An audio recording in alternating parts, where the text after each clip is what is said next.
सरकार आमर विभिन्न प्रसंग आज जोटा मुख्य प्रसंग पलटि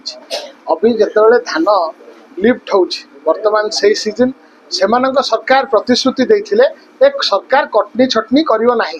वास्तव रूप से आपन जदि तृणमूल स्तर में देखिए प्रत्येक पैक्स और लैम्प्स रे आपन देखिए 8 रु 15 केजी पर्यंत प्रत्येक क्विंटाल रे कटनी छटनी करुँच।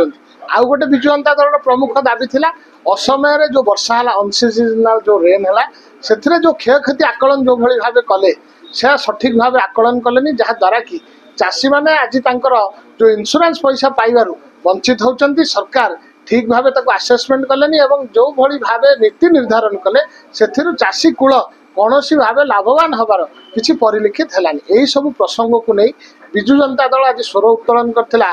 विधानसभा पटल उपरे एवं आगामी दिन में चाषी मान हित में विजु जनता दल तार स्वर को आहरी शाणित करियो।